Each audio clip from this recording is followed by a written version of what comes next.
Haboim. Welcome everyone. We're about to begin Be'ezras Hashem together on Daf Zayin Amud Beis. So with Daf Zayin Amud Aleph Halacha Hey, the new Mishnah.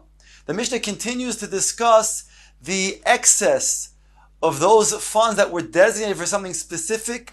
Says the Mishnah, Moisar Shavuyim Lishvuyim. Any extra money that was designated to then Poide Shvuyim, those monies have to go towards Shvuyim.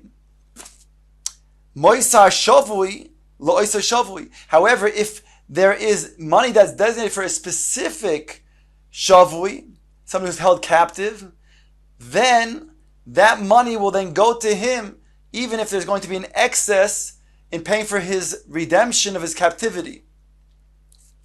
Moisar Anim La'anim. Similarly, any additional funds that were designated for a non-specific group of Anim, and they were collected for the Anim, in general, for the city, let's say, then it goes to the Anim. Moiser Oni Loiser Oni. The Moisar, the additional amount that was collected for a specific poor person, that additional amount will also then go towards him, even above the initial funds that were necessary to get him out of his difficult situation. Moisar Hamesim Lamesim. Those additional monies that were designated for the burial of poor people, they will go towards then those types of burials for the mesim of poor people. Moisar Hameis Liyarshav. For a specific mace that they collected funds for, so the additional amount, that will go to his Yorshim. That's according to the Tanakama. However, Meir Oimer, Moisar Hames Yehe Munach Asheva Leo. Says Rabbi Meir, there's two different understandings. The Tanakama is saying it goes to the Yarshim, either because one explains, like the other ones, until now, that the Moisar of the Ani goes to the Ani because the one who collected it then was Zoich on behalf of that Ani, whereby it now becomes belonging to the Ani himself. So to over here, the Moisar HaMeis will go to the Yarshim. However, others explain that that can't be because the Meis, he is not Zoiche in that. In other words, the one who collects is not Zoiche for a Meis, because the Meis is not alive. He can't be Zoiche for him, so therefore can't go to the Yarshim. Rather explain that it will go to the Meis, but the desire, the Ratzon of the Meis is that beyond the initial burial, the additional money should go to then the Yarshim. That's his Ratzon. Therefore goes to the Yarshim. On that, Reb Meir takes issue. Reb Meir Oimer, Moisar HaMeis Yehe Munach Ashev Elio. Maybe, indeed, that's not really the Ratzon of the Mace. And since we don't know if the Ratzon of the Mace is to go to give it to the Yarshim, or if it's better that he himself prefers that he has a better, let's say, other needs of the burial, let's say a beautiful more tombstone for him, then maybe that's what he wants, and therefore since there's no way to determine one way or the other, we have to wait till Eliyahu Novi comes to then determine that. Rabbi Nosson Oimer Moisar Hameis Boinin Loy Nefesh Al Kivroi. Rabbi Nosson says no, the Moisar Hanes, it definitely goes to the needs of the mace, and therefore, in addition to the initial burying, to give a what's called nefesh, that's the tombstone, the matzeva, a better matzeva for his kever. The Gemara now asks the following question: Gavoy loy bechezka she'ein loy v'nimtza sheyesh loy. They collected funds for a person to give him a burial, and then it was determined that he indeed had money. So therefore it comes out that they initially, when they collected money for him, it was not necessary. So what's the din in such a case with this extra money now? The Moisar HaMeis. Says the Gemara, Rabbi Yirmiyahu Sovar Meimar Moisar HaMeis Liyarshav. Rabbi Meir thought to say that it's just like the Mishnah said, when you have Moisar HaMeis, it goes to the Yarshim. So too over here. Says the Gemara, Omar le Rav Idi de Chutra, Rav Idi from the area called Chutra, he asks on Rabbi Yirmiyahu. He says, Hage atzmecha, think to yourself, Deloy chavnein elalei, when those who gave money and it was collected for the mace, they gave money for the mace and not for, let's say, the Yarshim, and therefore it's not going to be for the mace. If it's not going to be for the mace, then it's not going to be for the Yarshim. In other words, when it's said in the Mishnah that Moisar mace of the Yarshav, that was talking about when it was given to the mace and then additional money, then the Tanakh holds it goes to the Yarshim. But if it was never given to the mace because he didn't need it in the first place, so then how can you, Rabbi Yirmiyahu, say that the money will go to the Yarshim? So Rabbi Yirmiyahu was upset that he answered in this way, and he said to him, Omar lei ano loy amris. I didn't say this definitively. At minoloch, you who are saying it definitively, from where do you know? The Gemara now brings a brisa, since it's stated that there's a machlokes in the latter part of our Mishnah of Moisar HaMeis, the Tanakh says it goes to the Yarshim, and the next opinion, the opinion of Rabbi Meir, says we have to wait and determine until the Navi comes and decides, does it go to the Yarshim or not? Rabbi Nosson brought an opinion that it goes towards a matzeva of the mace. The Gemara now brings a brisa, Tani M'Shem Rabbi Nosson, also in the name of Rabbi Nosson. The brisa expands and says, Moisar HaMeis Yivne loy nefesh al kifra. That's what we have in our Mishnah. You shall build a nefesh, which is referring to a matzeva, for his kever. V'yaseh lo ziluf al gabe mitoso. And now Rabbi Nosson adds that for that additional money, that additional funds, you shall be zoylef yayin on his kever, meaning to say on his mita, so that it would smell better, give a better aroma for his burial. The Gemara goes on to bring another brisa. Tani ein poidin shavui b'shavui. You're not allowed to take the collected funds for one shavui and determine that it should go to a different shavui. In other words, let's say you'll find a second shavui who's of a greater status. For example, the first shavui is a Yisrael, and the second shavui is a Kohen. Or the first shavui was a Kohen, and the second one was a Talmid Chacham. You can't then take that money that was designated for the first shavui and now use it for the second shavui. Ve'ein goivin talis betalis. If you collected funds that he should be given a talis, so you can't go ahead and give the talis for somebody else. It was collected for a specific ani. Ve'ein memachin biyad parnesin lakach. However, it states in the brisa, you cannot go ahead and protest if there are parnasin, if there are those who are then the leaders who determine that it's necessary to change the designation of the original collection of the funds, then indeed you cannot protest and you can have to then obey their decision to then make a difference in that collection for a different designation. The Gemara brings up another brisa. Tani Reb Shimon Gamliel Oimer, Ein oisin nefoshes l'tzadikim, divreyen hein zichronon. Do not make the matzevos for tzadikim. Why? He says Reb Shimon Gamliel, because their divrei Torah, that itself will be their remembrance, and therefore they don't need a matzeva. Rabbi Yochanan have a mismich v'ozil v'ol Rabbi Chia bar Abba. The Gemara tells that Rabbi Yochanan, he was a heavy set person, and therefore when he was walking, he used Rabbi Chia bar Abba to lean on. The Gemara tells that when Rabbi Eliezer saw him, so Rabbi Eliezer then did not, when he saw him, he hid from him, from Rabbi Yochanan.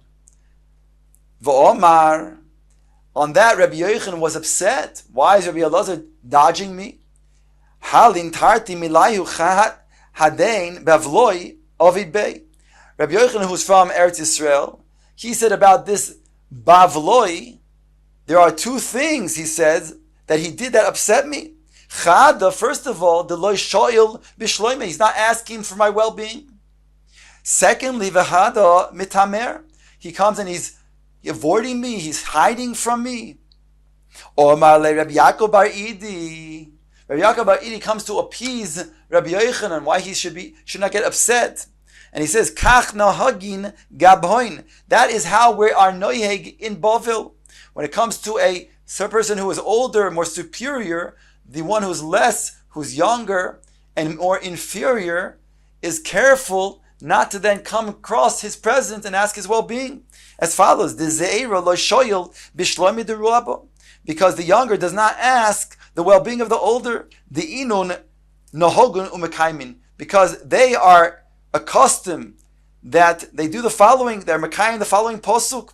It states, Re'uni na'orim nechbo. This is Eo saying that when he was in a public place in his better times, so then he would be in a situation where the young ones would see me and they hid from me.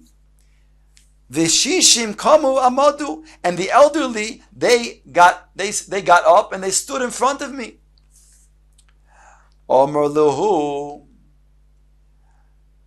mahu l'ma'abe kami da'adur etzalmi. He saw that Rabbi Yochanan was still not appeased. So Amar lei. So he said to Rabbi Yochanan, mahu l'ma'avar kami da'adur etzalmi. What would happen if you needed to pass by an idol called the Adura? What would you do? He asked Rabbi Yochanan.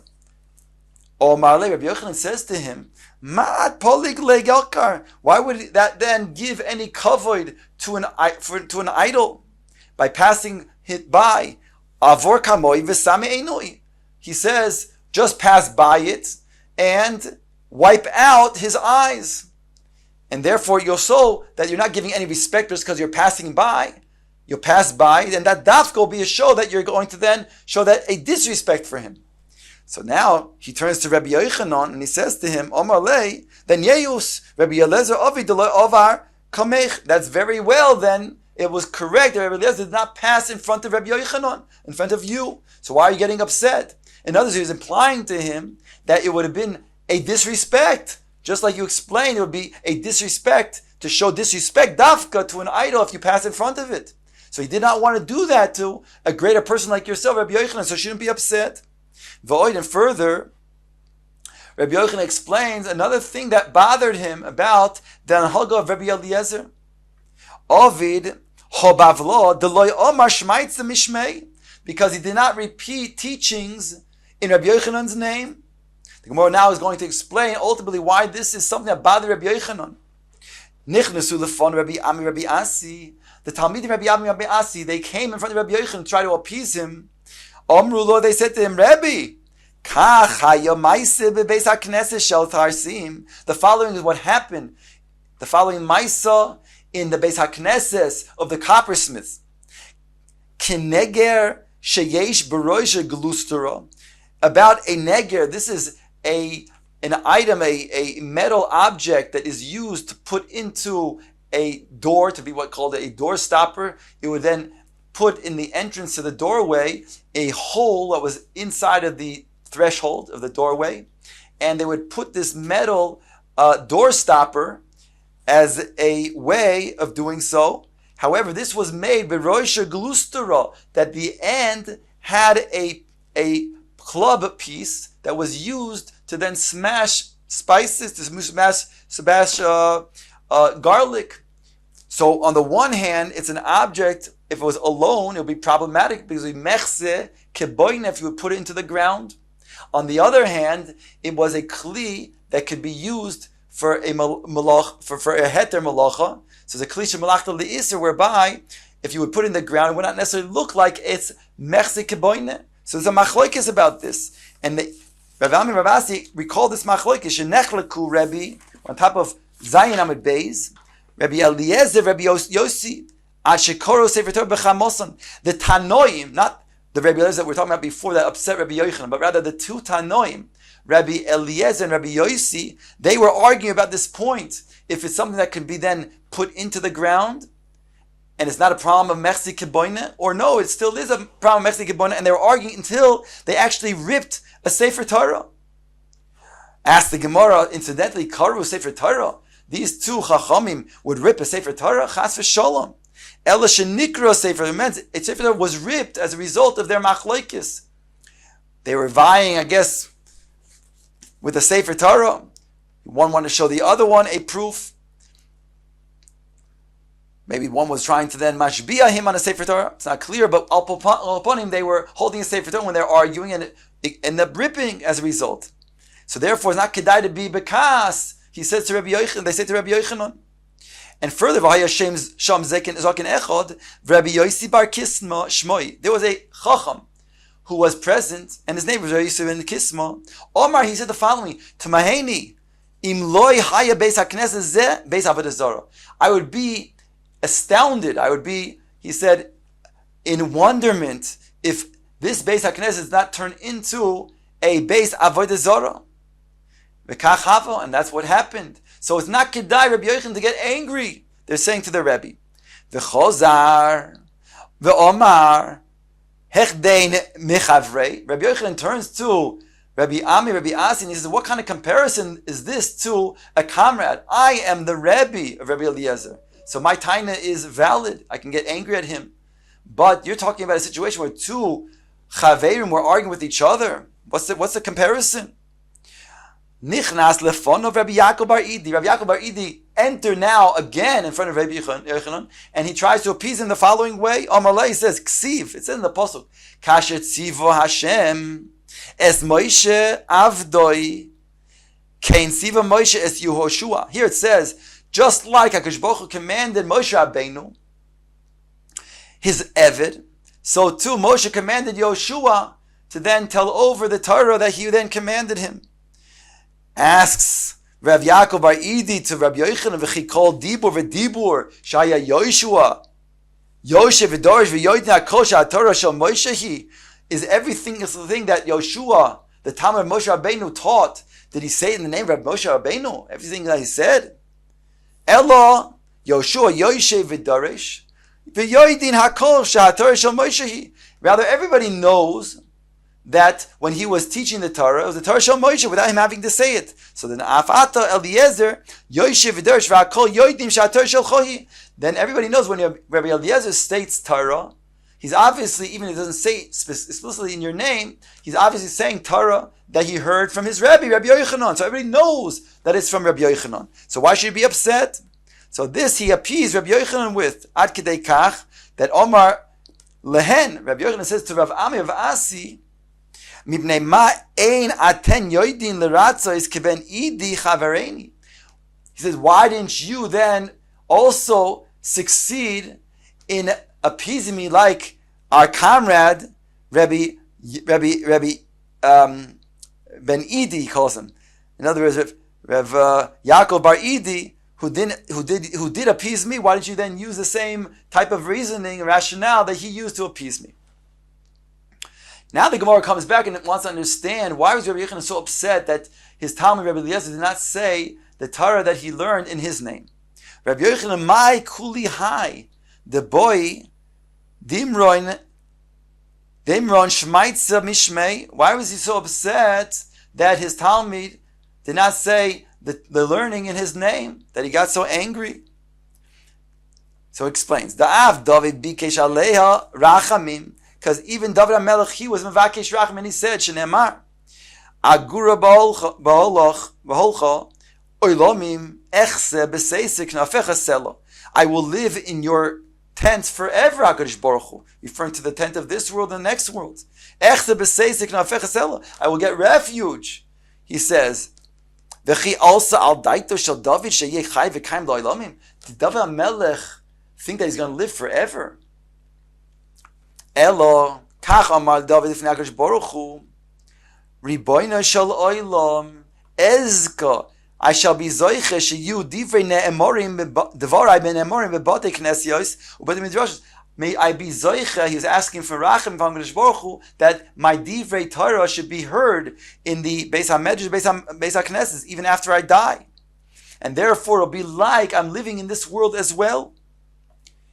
Shimon ben Nizuri b'shem Rabbi Yitzchak Omar kol tami chacham she'omrim davar halacha mipiv ba'olam hazeh svasav rechoshes imo bekever. Any Talmid Chacham that they say a dvar halacha in his name, so even though he had passed on, it's as if his lips are moving in the kever. Shneimar, it says in the pasuk, v'chikech kiyein hatoiv doivev sifsei yishonim. the lips of the Yeshonim, of the Shenim rather, of those who are sleeping, namely those who are in the kever, their lips are moving. Ma koimer shel hanavim zeh, kivin shemineach adam etzboi alav miyad doivev. Just as the koimer, where you put grapes to get heated up and you let them sit there for a while, when you then place your finger after some time, immediately then it comes to the surface, the wine. So too, af shepsivsosein shel tzadikim kivin she'oimrim dvar halacha mipiem shel tzadikim sivsosein marchoshos imohem bekever. And that's the comparison over here when it says in the pasuk v'chikech kiyein hatoiv, like a good wine. It says doivev sivsei yishenim. That's the comparison to the wine, to the lips that will then move, just like the wine comes out as a result of touching those grapes that have become softened and heated up. So too then, the Dvar Halacha that is stated in the name of the Tzaddik, the lips of the Tzaddik also then will then move easily, even in the Kever. Ask the Gemara, Ma Hanola? What is the Hana that the one who is the mace going to get from that? The fact that his lips are, so to speak, moving in the kever, from a Dvar Halacha that was said in his name. Bar Nezira Oimar, Kehadein, the Shosi Kunditon. It's like those beverages that are made of honey and pepper and wine that are drunk. Rabbi Yitzchok Omar Mahadein, the Shosi Chomir Atik, like somebody who drank an old type of wine. The Gemara explains,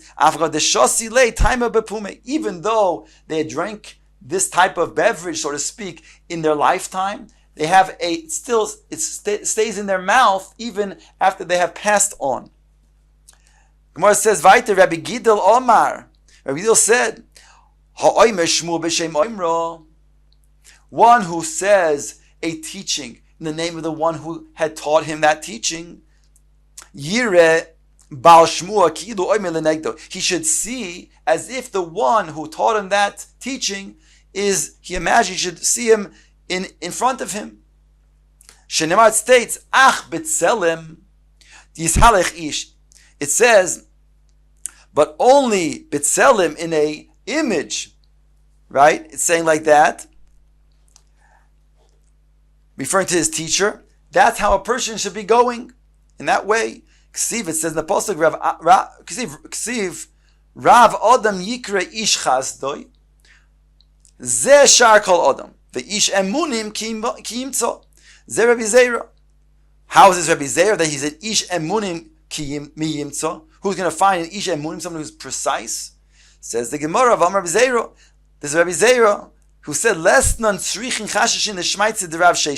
we don't have to then be concerned about the teaching of Rav Sheshes. Why? Because the Hogavra Mapatcha, he is a person who has opened eyes, meaning to say, it was a Lashon Saginar, he's blind, and therefore he can't see the one who had given that teaching over when he heard that teaching in the first place. Another example where he was precise in the fact that the one who hears the teaching has to hear from the one who taught it. Chachim Rabbi leBar Patya. He's saying, are you familiar with Bar Patya? That you're able to say the teaching in his name. Da'at Amar Shmaitze Mishmei. Omar Le. He responds, this is Rav Asi's response to Rabbi Zeira. Rabbi Yochanan Amar Mishmei. Rabbi Yochanan, who does have familiarity with Bar Patya, and I heard it from him, therefore it's okay. Omar le Rabbi Zeira, Rabbi Asi. Rabbi Zeira now asks Rav Asi the following: Chachin Rabbi LeRav, are you familiar with Rav that you can say a teaching in his name? Da'at Omar Shmaitzim Mishmei. Omar le Rav Ada Bar Ava Amar Mishmei. Rav Ada Bar Ava, who is familiar with Rav, I heard it from him, and therefore it's going to be valid. Says the Gemara, Ein David she'ein Ein Dor she'ein boy leit sonin kedar shel David, referring to David HaMelech. There wasn't a generation of leit sonim like the generation of David HaMelech. Gemara explains, Mahayu Prutzei Hador. What would they do, these litzonim? Hayu holchim eitzil chaloi noisav shel David. They would go to the windows of David HaMelech. Oimrin lo, they would say to him, David, David, Emasai yibane beis hamikdosh, Emasai beis Hashem nelich. When is the beis hamikdosh going to then be built? And when shall we go? In other words, they knew that David HaMelech could not build the Beis HaMikdash. So in other words, they were chaperoning him. They're saying, when is David HaMelech going to die so we can come to the Beis HaMikdash? It'll be rebuilt. It'll be built, and it'll be able for us to come. V'hoyo David Omer, and David HaMelech said, Hayisi samech b'divrehim. I was joyful with their words. D'chsiv, it's in the Pasuk, in Tehillim, Samachti ba'oimrim li beis Hashem nelech. I rejoiced when they said to me, in the house of Hashem, referring to Beis HaMikdash, we shall go. And Hashem says, I'm waiting for your days to be filled, and then for you to then lie down with your forefathers. Hashem was saying to David the following: Yomim shleimim ani moine lecha. I'm counting full days for you. V'lo yom chaserim, and not partial days, because klum shloima bincha yibona beis hamikdash el lahakriv karbon tzipor. Hashem says to him, your son Shlomo is only going to build a beis hamikdash so that there could be karbon tzipor that can be brought there. However, he says to him, chaviv alai tzedakah umishba sha'ata oiser yoiser mina karbonos. He says, more precious to me, David HaMelech, is your tzedakah and mishpat. That means to say, your maisim toivim. That's more preferable to me. That's more precious in my eyes. HaKadosh Baruch Hu says, and even the karbonos. Shneimar says, asoi tzedakah umishpat, perform tzedakah and mishpat, nivchar laHashem mizevach. It's even more choice than the karbonos to Hashem.